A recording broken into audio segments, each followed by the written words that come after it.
Hey there, family. How you doing? I'm your brother Vladimir Deeds. Peace to you, peace to your home, peace to your family, peace to your community, peace to your ancestry, peace to my community, peace to my ancestry, and peace to the nation that you, I, and they are building. Peace also to the goddic forces, the great spirit above, the mother below. Mtima Radi, everybody. Mtima Radi. So lightning. So, I really am focusing this on uh, the brother Tim Black. Um, and the reason why I want to focus this on Tim Black is because uh, Tim Black is indicative of, I think, what's happening to a lot of people in our community. And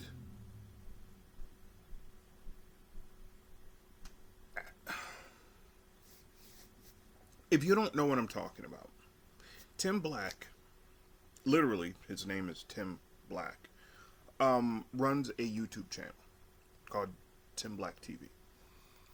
And I discovered this channel in I want to say 2017. And, it was like many other shows that I watched. I was looking for black news sources. But he was kind of the same as most other white progressive channels. For that purpose, I really didn't watch him very much because if I wanted that perspective, I had all these other channels that I had grown accustomed to run by white people. So I kept watching those channels.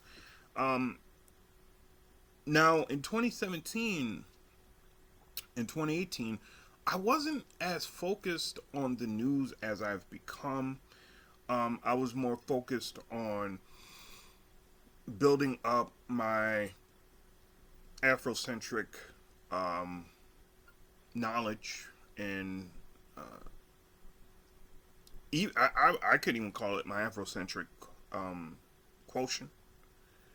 I was really trying to dive into my blackness to really pick that up and carry it somewhere. And so, it didn't bother me that I wasn't really watching a show because I wasn't watching much of the other ones either. When I did watch those ones, it was periodic. Well, over the last almost 2 years now, Tim Black has gone through sort of an evolution. And that evolution has focused around these white progressive um, channels, which he used to funk with. And he has become, like I have become, kind of disillusioned with a lot of these people, realizing that there isn't a hardcore philosophy behind what they're talking about. Yes, they talk about certain policies, but there's no hardcore philosophy, and the vision which they envision, um, or the vision which they hold for this country, is basically the same held by the FDR liberals.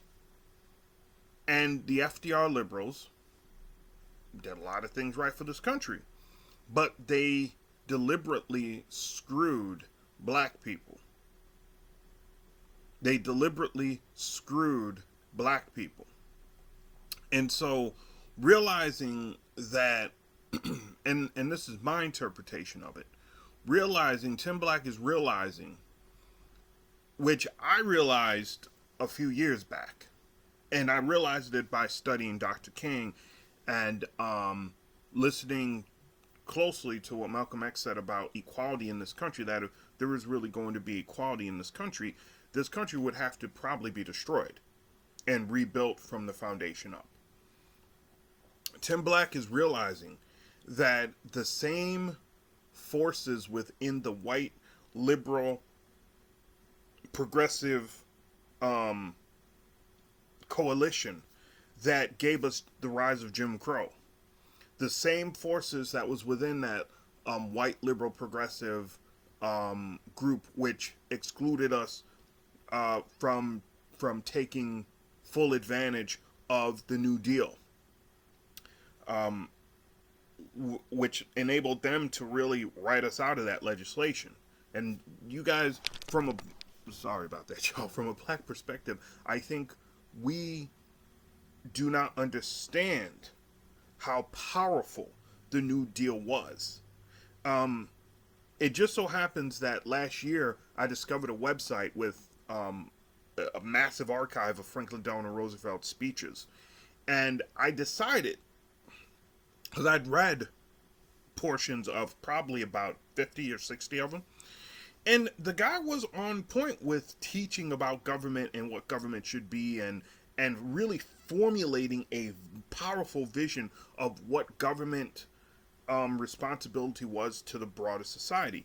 I decided to look or search through the archive and see, did this man ever give a speech in front of any black audiences, or does his archive hold any speech transcripts for any black audiences?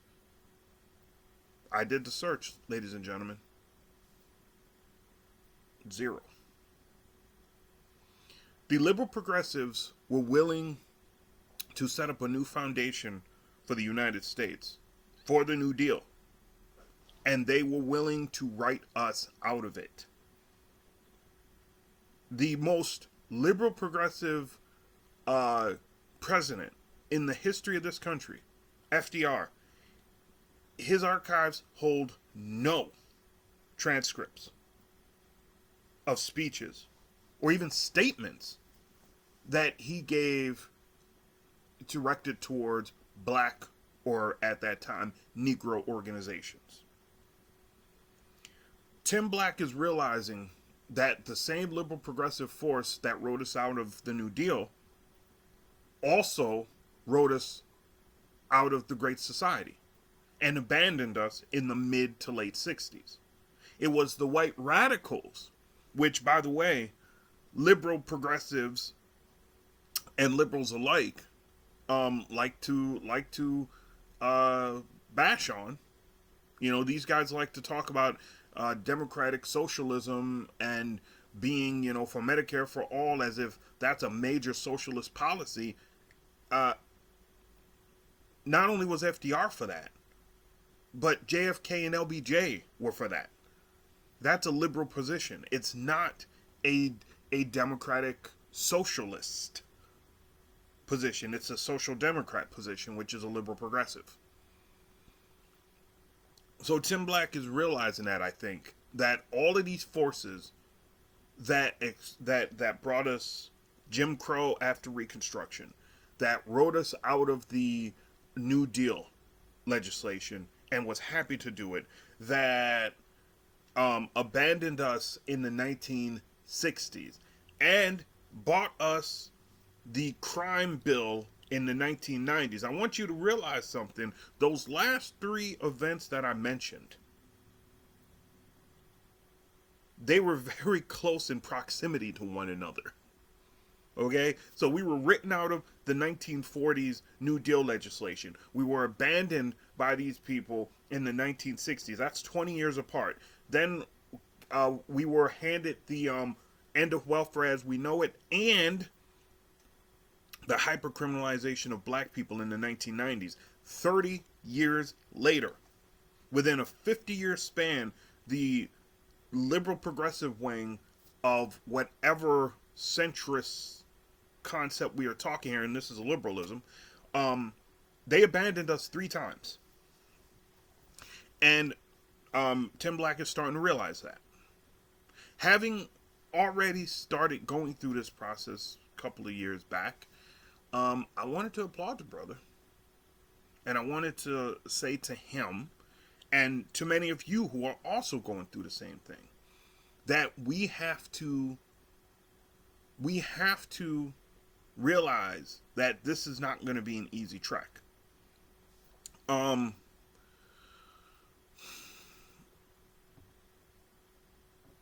don't know how many of you have had this experience over the last 12 years or so since Barack Obama was elected, but many of your friends have really come out. Or I'll use me for example, because I've had this happen. Many of my friends who I've known for years, who grew up around black people, who didn't seem to have any problem with black folks. Well, over the last 12 years, they've really revealed themselves to have some deep seated problems with black people and some hardcore racist tendencies. And when I have tried to call them out and say, look, I'm not saying you're a bad person because I've known you for long enough to know that there's goodness in you, but you really need to check this stuff and get rid of it. They become mad. And almost a couple of them became irate and just like blocked me on Facebook. And I'm like, okay, all right. But they become mad. And then I watched, a lot of these conversations happened during the Obama administration. Then I watched as these people switched over and became hardcore or softcore Trump supporters. And this is something obviously that Tim Black is going through.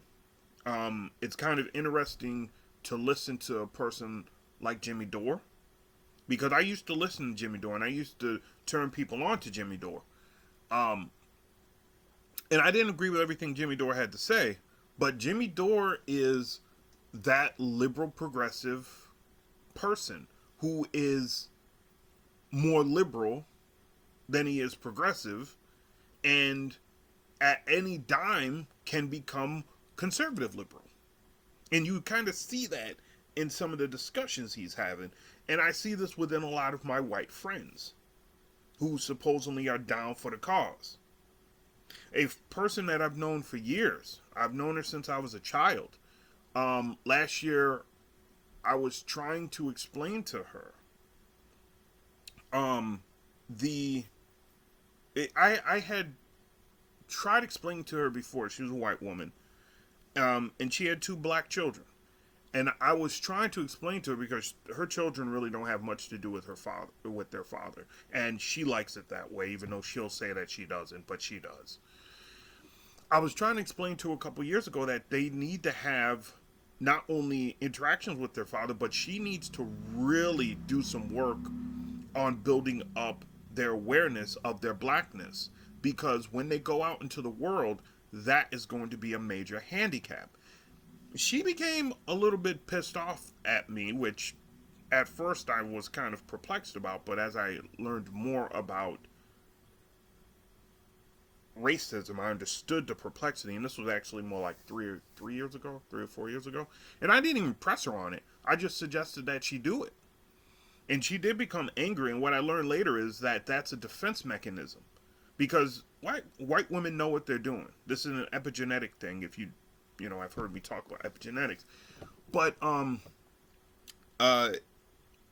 she refused to do that. She refused to get them books that explain their history, their heritage. And I gave her a couple of titles. I know I meant to. Maybe I didn't. But she refused. And I tried to explain to her, like, look, this does serious damage when these kids go into the world thinking that they're white, and they're not. These kids aren't white. They're going to be experiencing racism, even though they have a little bit of whiteness in their skin. They're still going to be men, and they're still going to have to experience racism. You need to prepare them for that. She ain't want to hear nothing about that. Well, fast forward to Michael Brown. I'm sorry, not Michael Brown. Wow, Freudian slip, right? To George Floyd, and she was one of the biggest Black Lives Matter good. Black Lives Matter good. She lived in the suburb. We grew up in the country. She lived in the suburb now, and she was, doing very well for herself. And she when I had that first conversation with her, she was doing really well for herself, living in the suburbs. And so I was a little bit,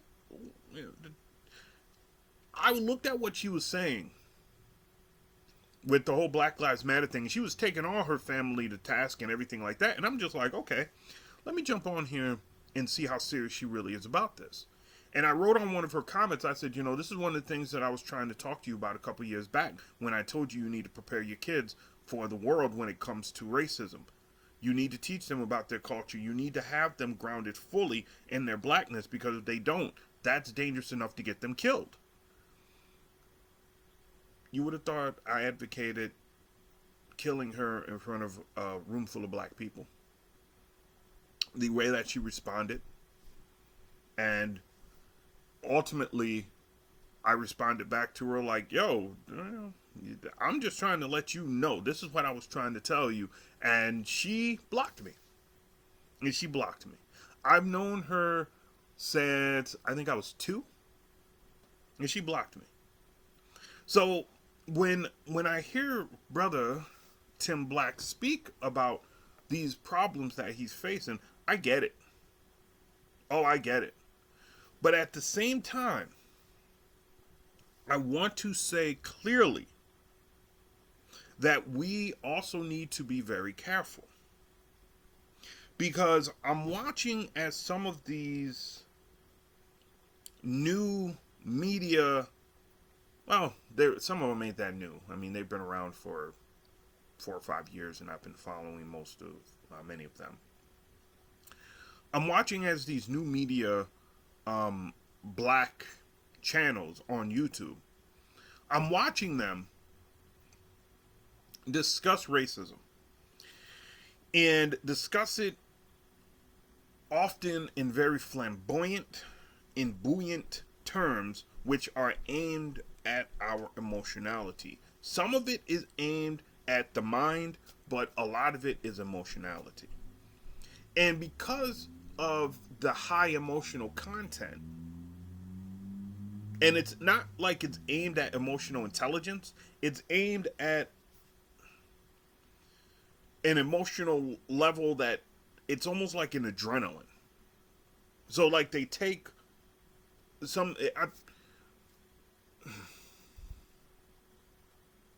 almost like an adrenaline rush is a lot of this. And I actually used to listen to a show that was like this, and I didn't realize it at the time that that's what was going on, but I used to love the show, and it was about adrenaline. Now granted, the show did offer some decent information, but most of it was just about adrenaline. And I've experienced this, when you start to kind of come apart excuse me, from the myths of the United States and what blackness has been for you in the United States,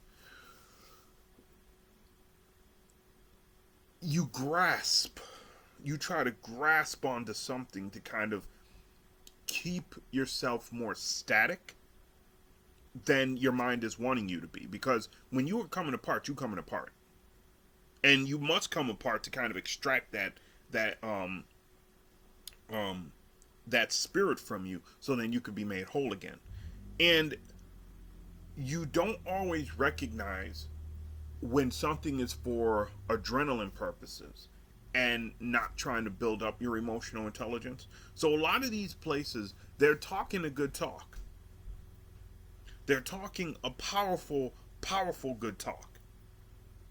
But what their ultimate goals are assimilation and integration. Now, the reason why this is worrisome to me isn't because I want the United States to fall apart, isn't because I don't want us living harmoniously here. No. It's worrisome to me because none of these folks that I hear talking are answering the question, the questions, what if the body politic refuses to integrate us in a way which sees us as equal to white people? 2, what does it actually mean to be equal to white people? Have any of these people read the book, what is it called? Civilization or Barbarism? What does it mean to be equal? 3, what if this country falls apart because we are seeking to be equal with these people? Which I think is actually a possibility. And 4,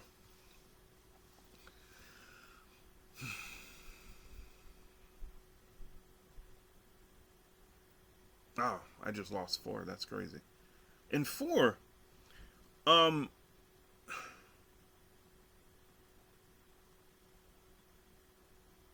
should we even be seeking to be assimilated into this culture? There you go. That was the number 4. Should we even be seeking to be integrated into this culture? And the reason I ask that is because, one of the people who I've been learning from just immensely and seriously, guys, go and check this channel out, Oba Tashaka. I have other videos where I mention him. I just haven't published them. But go and check this man's videos out. Check out just check his videos out. He has a bunch of them with Philippe Jacques Mathieu. You can go and check those ones out. I would check those out first before you check his out, because there's just, oh my god, a plethora of information. It'll pull your mind out. But the reason why I ask about the culture is because of something that he said, and something that I've known for a long time, which is the cultural roots for America stretch into Europe, obviously, but they are originally from the Aryan stock. And the Aryan stock is all about hierarchy. The Aryan stock is all about hierarchy. And according to Oba Tashaka, the Aryans place an inordinate importance. I was going to say an inordinate amount of importance, but an inordinate importance on the idea of warriors and fighting, which makes a lot of sense. This society absolutely falls on its face for the military and for the paramilitary, which is the police. And by the way, for those of you who think that that's an unfair description, the American structure, social structure of policing, and its hierarchy, is all around the world. And it doesn't take very much research to see that the structure is similar to, and in many instances the same as, the military. And when you go to these other countries, which aren't as socially developed as the United States for obvious reasons, oftentimes the two branches interact continuously. And it's not unusual for somebody from the military to become a police officer, and it's not unusual for a police officer to become somebody or an officer in the military, depending on the need. So it's not a crazy thing to think about. But with the idea of what the Aryan culture is, the question, the question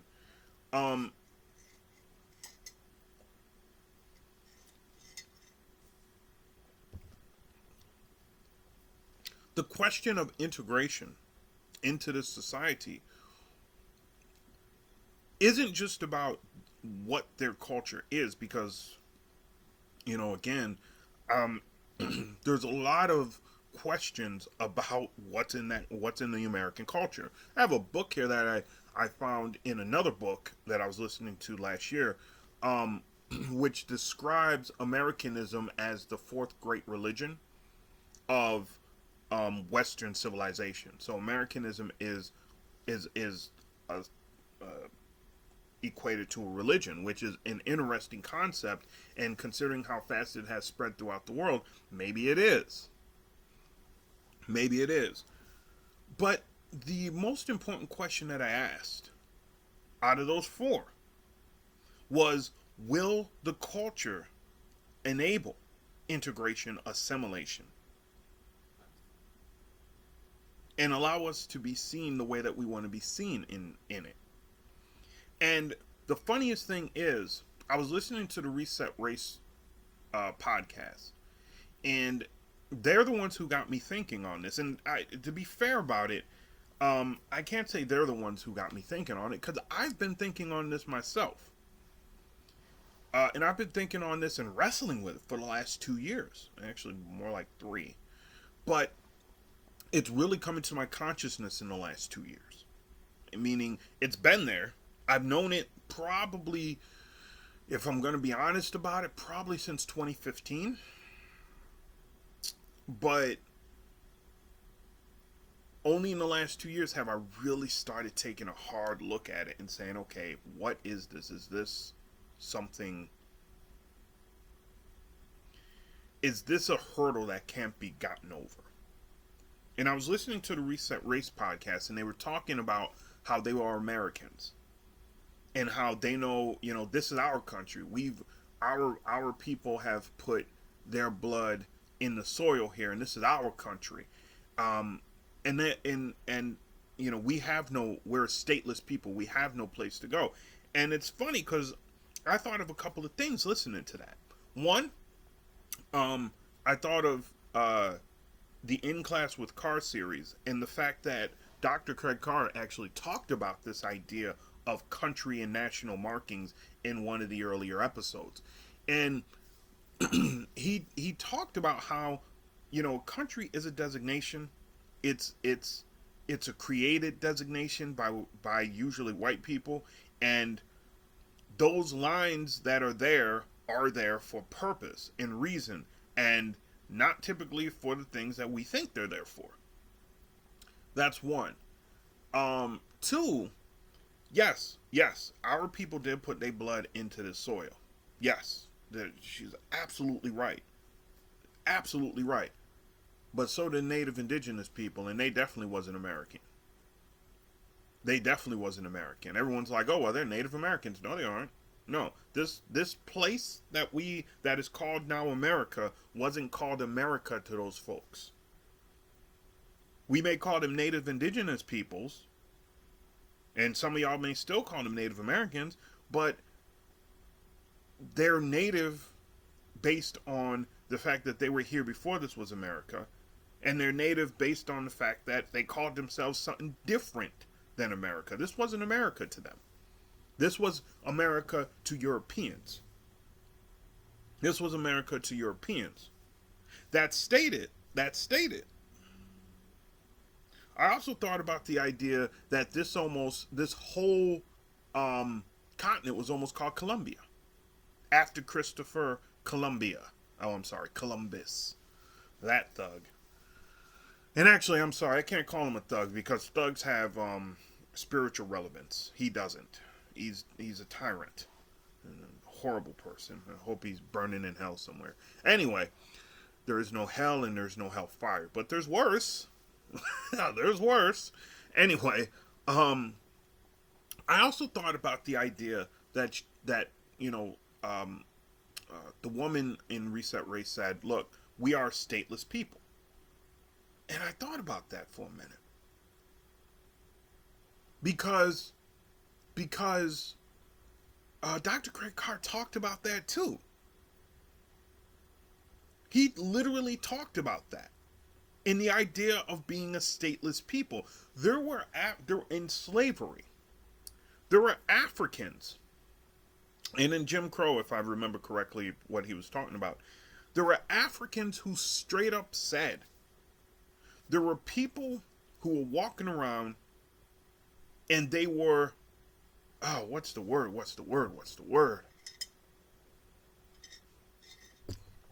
I was listening to this episode while I was at work and it blew my hair. I ain't had any hair at the time. This is the result of it. I'm kidding. But the Africans used to say that about certain enslaved people who, if I'm not mistaken, the enslaved people had bought into the crap and the garbage of the slave masters. So they pretty much believed that they were part of the slave masters. It's not lineage, but they pretty much believed that they were slaves. And here's the thing. This is not a moment where I'm trying to say that the Reset Race people think that they're slaves or anything like that. I'm not trying to call them house Negroes and nothing like that. What I'm saying is the idea of being stateless meant something different to um, the African beings who were enslaved. And how they called it out was, you know, because the Negro couldn't be white, they couldn't be part of Western civilization. Therefore, they couldn't be American, because America is a Western civilization creation. It is a European cultural creation. It is a European destination mark, and these people couldn't be assimilated into that. So the Negro was neither an American nor were they African. They were in the middle.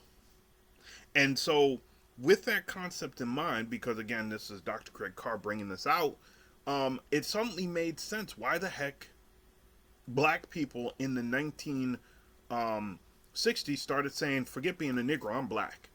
That was one step closer to being African. And if you listen to Obachaka, and you, man, oh, there's this 6-part series that he gives on Gun Row that is just penetrating, where he talks about the transition from being black to being African, and it's something else. But anyway, so the idea of being stateless meant something. It meant something, and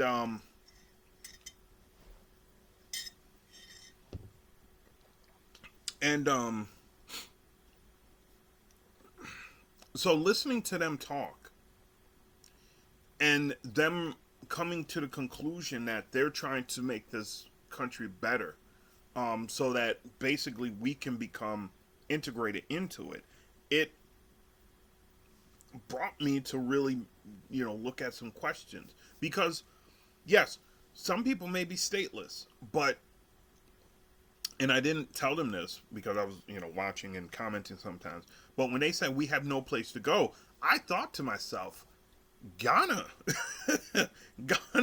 Ghana. I literally was just listening to an interview that James Smalls was giving. And he has already gone to Ghana. He and some other people own property in Ghana. They are trying to build up something in Ghana. And there seems to be, in many black professional circles, an inability to see Africa as a positive transition point from the hells of North America to humanity. And so, Reset Race podcast is actually really interesting, and they bring out a lot of great historical information, and they do a lot of great commentary and things like that. But that one aspect really brought these questions out. And, these are things that we're going to have to wrestle with. And I'll tell you,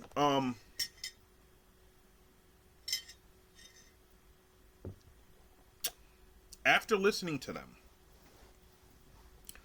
I have said that next year, or maybe, it'll probably be mid next year, I'm going to start again reading this, because I went through a lot of the first chapter here, you can see, and I hadn't gotten much farther. And this is a thick book. This is a deep, dense, slapping you around all over the face book. But looking at this book, and looking at this book, Democracy Inc., and this is a great book, because this is pretty much the synthesis of 40 years plus worth of work from this author. Looking at that and multiple other books, including, can I see it from here?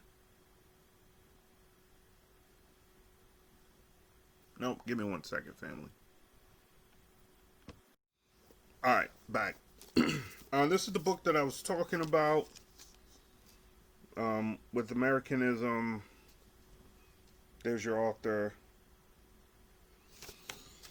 Okay, so when I consider all those two that I showed you earlier, and then this one, which I don't know if I ever. I think there's a second volume to this. Um, I think there's a second. Actually, maybe not. Maybe not. This seems like it's complete. Anyway, um, this is the book. I'm hoping you guys can see that. Okay. America as a Civilization by Max Lerner. Lerner. Now, this is an older book, obviously. Spitting out dust. That's how old it is. And, I mean, it's, for a first attempt at trying to define American culture, this is actually rather decent. I've only skimmed it. I haven't really dove into it. Um, but there probably needs to be another book like this written on American culture. Um, I just found another couple of books on American culture that I want to dive into next year. Unfortunately, they're a bit expensive right now, but that may not be a problem shortly. And so, uh,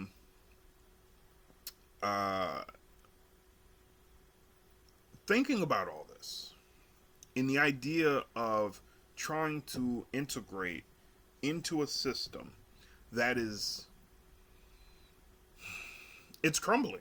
I'm gonna just be very honest with all of you right now. It is the reality created by the white mind over the last 500 plus years is disintegrating. It is right in front of our eyes, disintegrating. And I think, because look, I go through this, I've gone through it. Um, I think for a lot of black people, we don't know how to deal with the reality that this reality is crumbling and what that means for us, because we've always only sought to be assimilated or integrated into this society as a mass, by the way, not as certain cliques or groups. Liberation for many of us means to be assimilated and integrated as equals to the populace. Again, though we don't know if that is possible. Though we don't know if that's possible. I look at what Amos Wilson was saying about this idea that we hold true still. That when push comes to shove, white people are going to take food out of their babies' mouths to feed us. We crazy to think that, he said. And he said that back in the 90s. It is interesting to note, Amos Wilson died around the time that Tupac Shakur was released from prison. And I say that's interesting to note because from 94, when the Dogon did their Siggy ceremony, to 97, America changed drastically. Drastically. And here I'm talking on a cultural level. And if you were plugged in, you could feel it. I could feel it. I could absolutely feel it. And Tupac Shakur, who had the spirit of a thug in him, like he said, and you know, I've told you what a thug was. I told you about the spiritual significance of thugs and why they frightened the hell out of Europeans. And by the way, you can always tell when something frightens the hell out of Europeans, because what do? They'll co-opt it, and then they'll take the fire out of it. They'll confuse what it means. So radical is another example of that. Anarchism is another example of that. He had the spirit of the thug in him. And his goal was to pretty much use that spirit to wake up the Ogun concept in all of us, the Sakmed concept in all of us, to bring down our higher wisdom into who we were.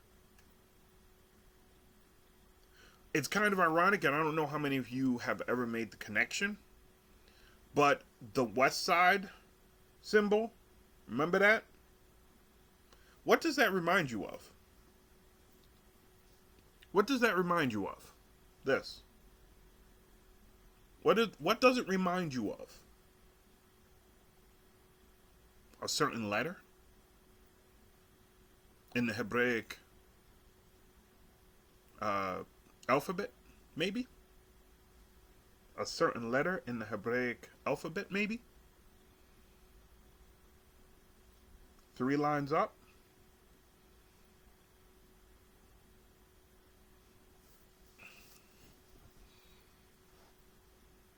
Amos Wilson saw in his heart, and one of the reasons why he left so early, that his style of teaching, of preparing, was going to be unwanted and washed out of the system in the coming decade. The United States was barreling towards its destiny. Its culture was barreling towards its destiny. You had a political fight that was spiritual, and black people had not learned from what they had experienced over the last 400 years. They hadn't. And so, in a very quick moment, you had within, I think it was a 3-year span, you had several major major intellectual figures taken back up to the ancestral realm. Tupac demonstrated the concern that Amos Wilson had for black people, which was that we were on a trek to be destroyed. That if we didn't get our minds together by the beginning of the 21st century, it would be impossible for us to do that. And I hate to tell you, family, I see his concern taking shape in real life, in real time.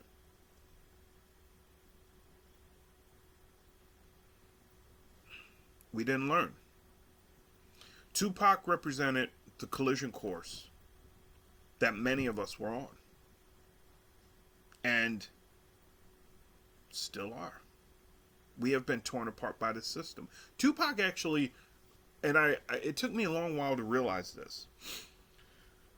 Tupac and Biggie represented what the system does to both middle class Negroes. That was Biggie, actually. He was a middle class Negro who want to do right by their people.